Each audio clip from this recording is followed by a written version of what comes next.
Palabra y vida. Con el padre Manuel Horta, desde Sevilla.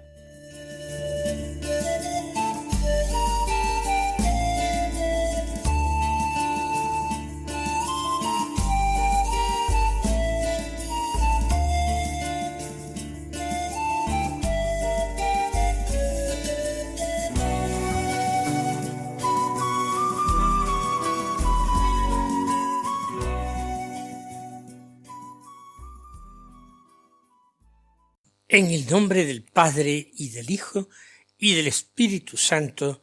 Amén. Alabados sean Jesús y María.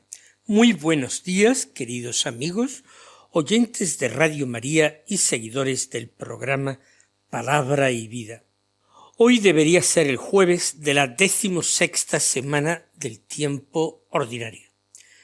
Pero al igual que ayer que celebrábamos una fiesta, la de Santa María Magdalena, hoy celebramos otra fiesta, la fiesta de una copatrona de Europa. Es Santa Brígida de Suecia. ¿Y quién es Santa Brígida de Suecia?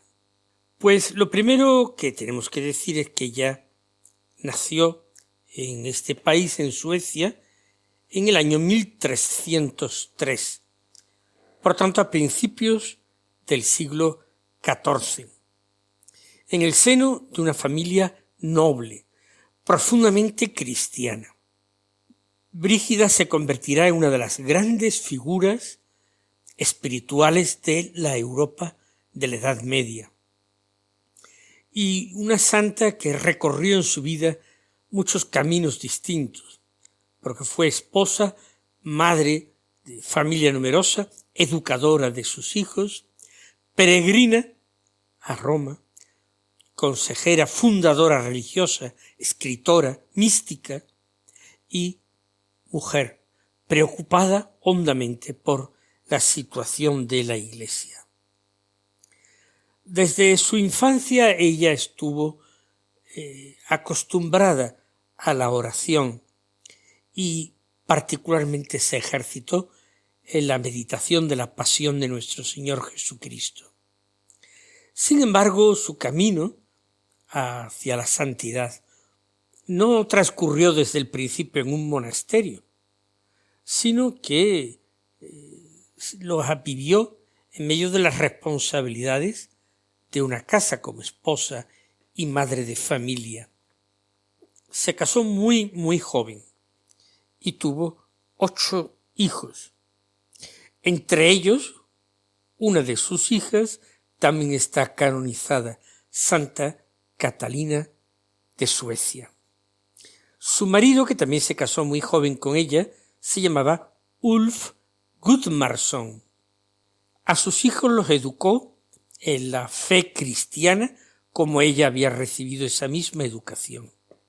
Y su matrimonio fue una verdadera vocación, una escuela de amor, de caridad, que la impulsó a ir hacia Dios.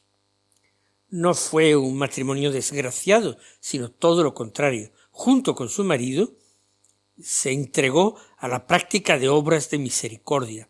Ella personalmente atendió a enfermos y a pobres e incluso hizo una peregrinación a Santiago de Compostela. Estamos hablando de siglos XIV.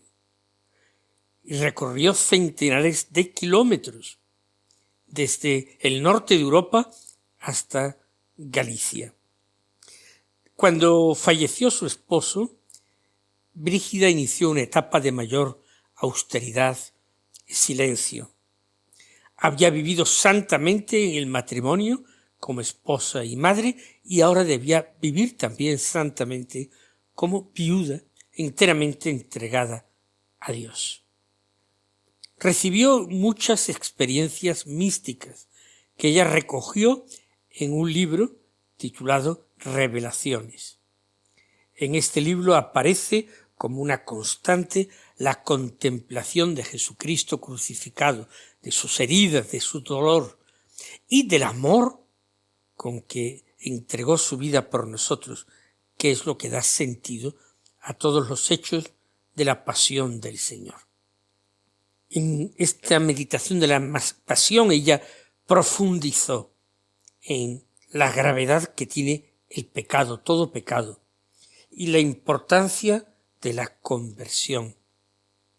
Se le atribuyen una serie de oraciones dedicadas a la pasión del Señor, que han ayudado a muchos fieles precisamente a realizar una meditación metódica de la pasión de Jesús. Sus visiones tuvieron una importancia extraordinaria, una gran influencia que se extendió por Europa. Es curioso porque alguna de estas visiones o revelaciones tuvo alguna importancia en el nacimiento de la Orden de San Jerónimo, que se fundó en el siglo XIV, como ya saben.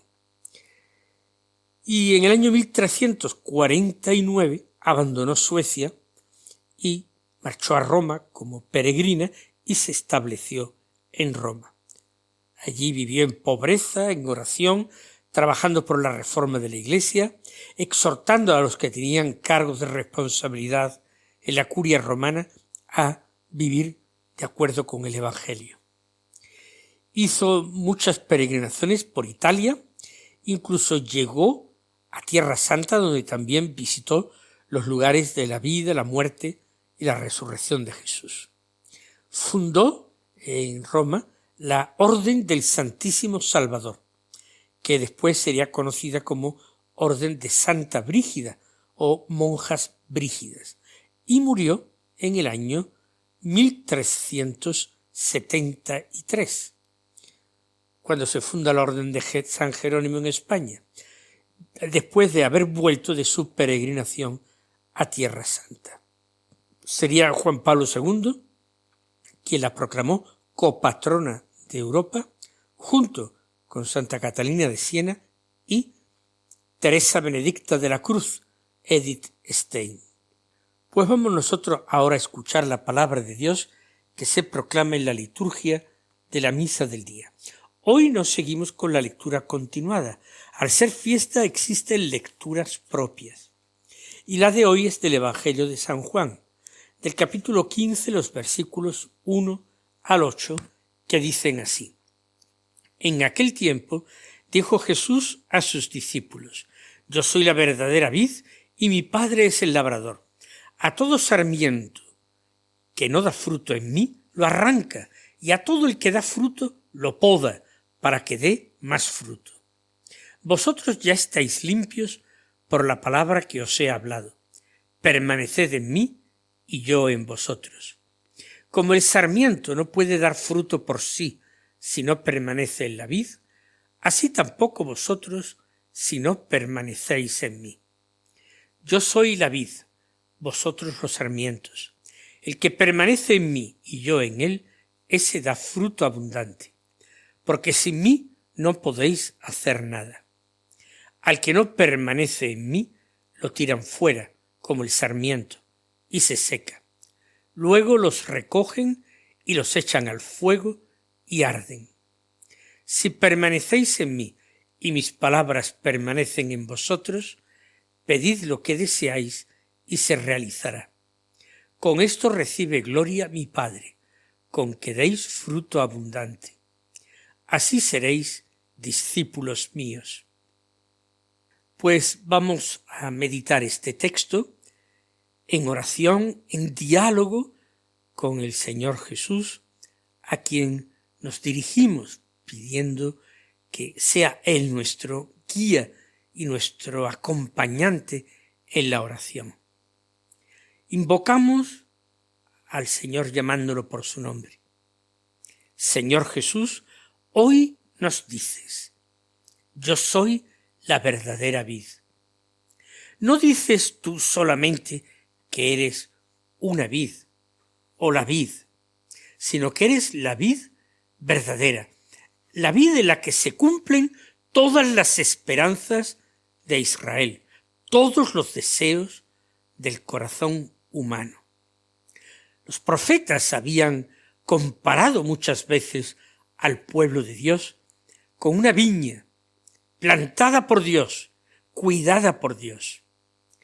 Aquella viña, sin embargo, no siempre había producido los frutos esperados, y por mucho cuidado que le daba su dueño, no le daba nada. Sin embargo, Señor, ahora eres tú el que ocupa ese lugar, ahora eres tú el que se identifica con esta viña. Tú eres la cepa firme, fecunda, arraigada en la tierra de nuestra humanidad, llena de la savia de la vida divina. Nosotros no tenemos que construir por nuestras propias fuerzas una vida espiritual perfecta. Lo que tenemos que hacer, Señor, es vivir unidos a ti. Tú no nos pides que seamos la vid, sino que aceptemos humildemente ser tus sarmientos. Los sarmientos de una vid están unidos a la cepa, están unidos a la viña. Y después de decir que tú eres la vid verdadera, añades, mi Padre es el labrador.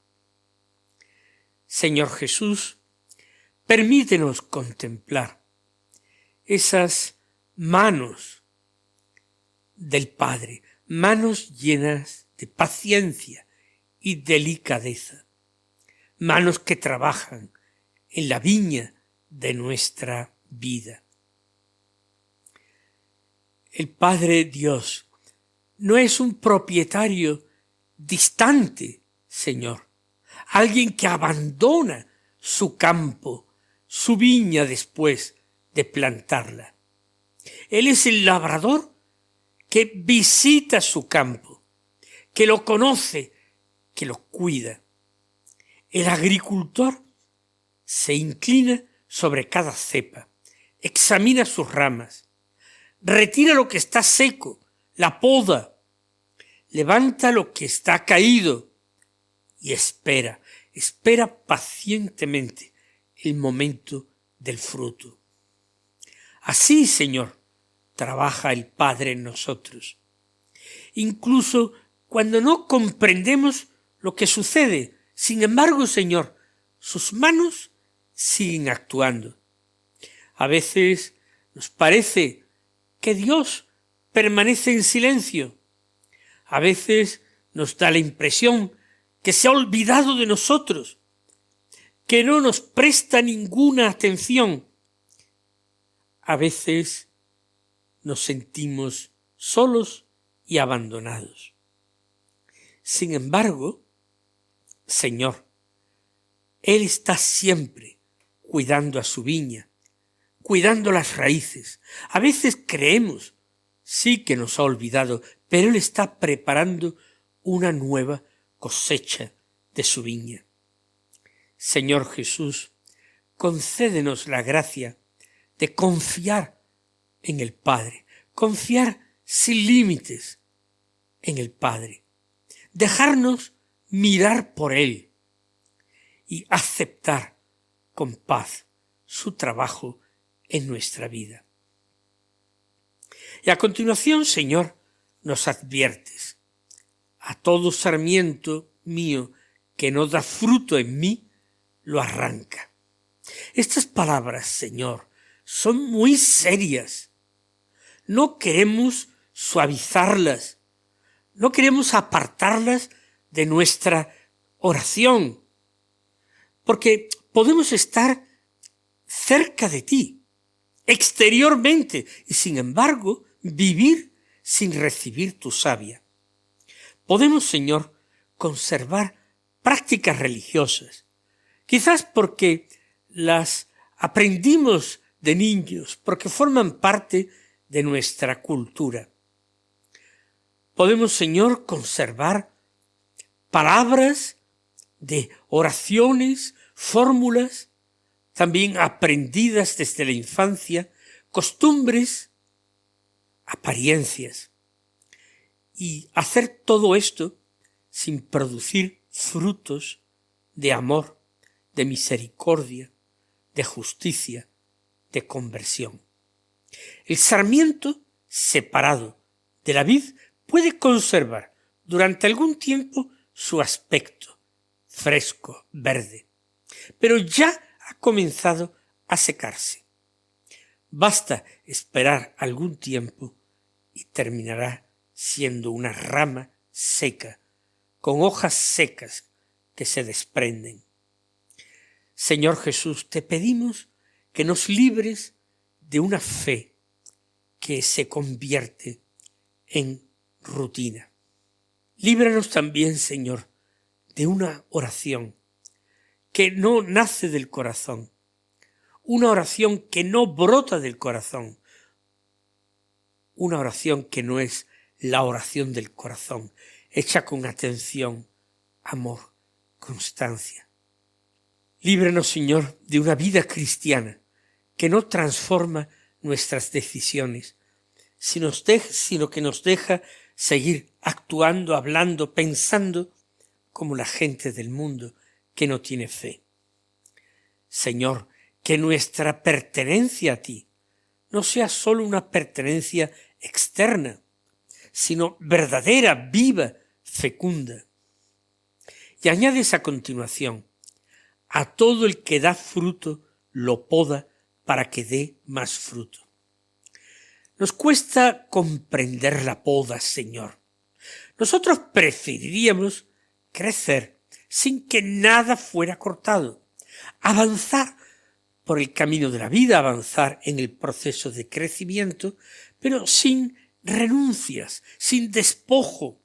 Nos gustaría madurar, pero sin atravesar ninguna prueba. Pero, Señor, el labrador conoce perfectamente aquello que nosotros no sabemos ver. Una rama puede crecer mucho, Señor, ocupar espacio, ofrecer una apariencia espléndida.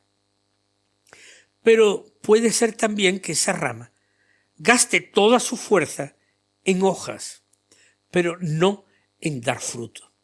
También en nosotros hay deseos, proyectos, hay vanidades, hay apegos, hay seguridades que no se quieren abandonar, que consumen la savia que debería convertirse en amor.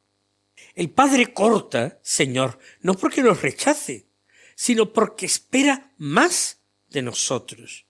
La poda es dolorosa, pero no es una señal de estar abandonados de Dios. Al contrario, es la atención delicada de quien conoce la fecundidad escondida que todavía puede brotar de nuestra vida. Podando ramas inútiles, el labrador consigue que la savia se concentre solo en algunas ramas de las que brotarán los frutos. Por eso, Señor, te pedimos ahora también, ayúdanos a reconocer las podas que el Padre permite.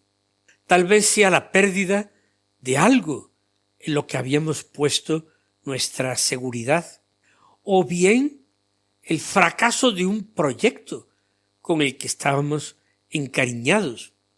El límite a veces aparece con los años en forma de una enfermedad, de una humillación grande, de una contradicción muy continua, o simplemente una etapa de aparente esterilidad sin grandes pruebas exteriores. Señor, con esto no queremos afirmar que todo sufrimiento se ha enviado directamente de Dios y por Dios. No, pero creemos que nada queda fuera de sus manos, nada escapa a su providencia amorosa. Y también creemos, Señor, que Él puede transformar todo, incluso nuestras heridas y fracasos, los puede transformar en lugares de gracia. Señor, concédenos que no desperdiciemos nuestras podas llenándonos de amargura. Enséñanos a preguntarnos qué ramas inútiles deben caer, qué dependencias necesitan ser purificadas y qué fruto nuevo quieres hacer madurar en nosotros. Nos dices a continuación: vosotros ya estáis limpios por la palabra que os he hablado. Y es que, Señor, tu palabra limpia, porque revela, ilumina, juzga nuestro corazón. Por eso, Señor, limpia. Nos muestra tu palabra lo que somos y al mismo tiempo lo que estamos llamados a ser. Cuando la escuchamos de verdad, caen muchas mentiras con las que tratamos de justificarnos. Tu palabra, Señor, corta como la herramienta del viñador, pero también cura como una medicina. No nos humilla para destruirnos, sino para liberarnos. Haz que recibamos cada día el Evangelio, no como una palabra dirigida solamente para los otros, sino como una palabra pronunciada personalmente por nosotros. Que dejemos que entre en los lugares que preferimos mantener cerrados y que purifique nuestras intenciones, nuestros recuerdos, nuestras miradas, nuestros deseos. Dices también, Señor, permaneced en mí y yo en vosotros. Señor, pensamos que esta palabra tuya es la palabra central de todo el Evangelio de hoy. Permaneced en mí. Nosotros vivimos con frecuencia muy agitados, cambiando continuamente de pensamiento, de ocupación, de deseos. Nos cuesta permanecer en silencio, permanecer fieles, permanecer incluso junto a una persona que sufre, o permanecer en la oración cuando no sentimos nada, si acaso aburrimiento, fastidio. Tú, Señor, no nos invitas a visitarte de vez en cuando. No, tú lo que quieres es que hagamos de ti nuestra morada. Permanecer en ti significa habitar en tu amor, descansar en tu palabra, vivir en tu corazón, compartir tus sentimientos. No permitas que nuestra relación contigo se reduzca a momentos aislados, que vivamos en ti cuando rezamos y cuando trabajamos, cuando hablamos o callamos, cuando gozamos o cuando sufrimos. Y prometes a cambio, y yo en vosotros. Nos mandas permanecer en ti, sí, pero tú también deseas permanecer dentro de nosotros. Y esa promesa supera todo lo que nosotros podríamos esperar. El Hijo eterno del Padre quiere establecer su morada en nuestra pobreza y no venir como un huésped que pasa una noche.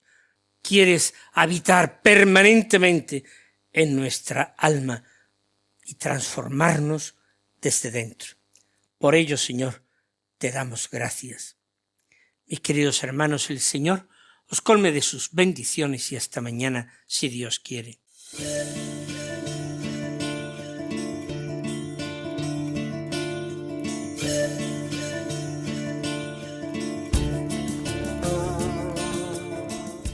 Han escuchado en Radio María Palabra y Vida,